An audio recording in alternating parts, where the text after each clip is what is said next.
High in the mountains, nestled between two towering peaks, lay a village bathed in sunshine. The air was always sweet, filled with the scent of wildflowers and pine. Here lived Miriam, a young woman known for her heart of gold. She lived simply in a cottage with a garden. Her days were spent tending her vegetables, spinning wool, and greeting her neighbors with a smile.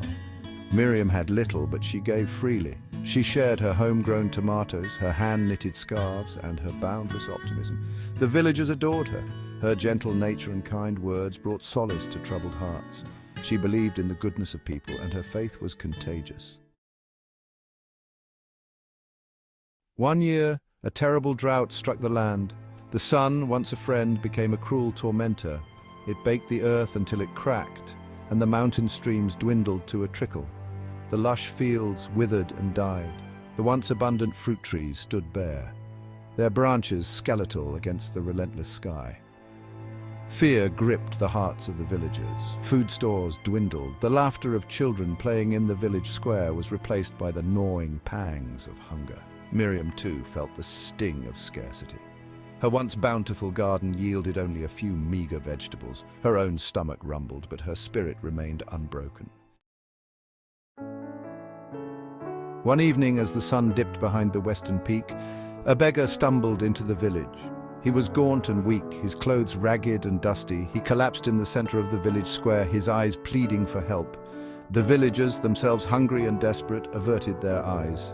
They had nothing to offer. Miriam, her heart aching with compassion, rushed to his side. She helped him to her small cottage, her hand steady under his trembling arm. Inside, she offered him her last piece of bread and a cup of cool water from her well. It was all she had left, but she did not hesitate. "Eat," she said gently, her voice soft as the mountain breeze. "Tomorrow the sun will rise again and hope will bloom." Section 4. A spark ignites. The beggar, his hunger momentarily satiated, looked at Miriam with tear-filled eyes. He had encountered only indifference and fear in his travels, but here, in this humble cottage, he found compassion. Word spread through the village of Miriam's selfless act. Shame washed over the villagers. They had allowed fear to eclipse their better nature. Inspired by Miriam's example, they began to share what little they had. A handful of beans here, a crust of bread there. A farmer brought a small sack of potatoes, his brow etched with remorse. A young boy offered the last apple from his family's tree, his eyes shining with newfound generosity. Section 5. The harvest of kindness. Miriam, overwhelmed by the villagers' response, realized that her small act had ignited a spark of hope in their hearts. Together, they pooled their resources and devised a plan. They would share their remaining seeds, ration their dwindling supplies, and work together to plant a community garden. The villagers, united in their purpose, toiled tirelessly.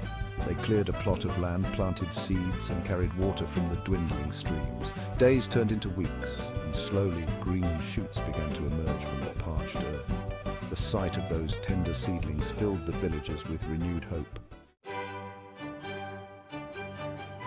Section 6.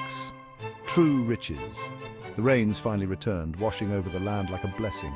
The community garden flourished, yielding a bountiful harvest. The village, once teetering on the brink of despair, was reborn. Laughter once again echoed through the square, now filled with the joyous chatter of families sharing a meal. Miriam, her heart overflowing, watched the villagers celebrate. She had always believed in the power of kindness, but now she witnessed its transformative magic firsthand. She realized that true wealth lay not in material possessions, but in the richness of a generous heart and the strength of a united community.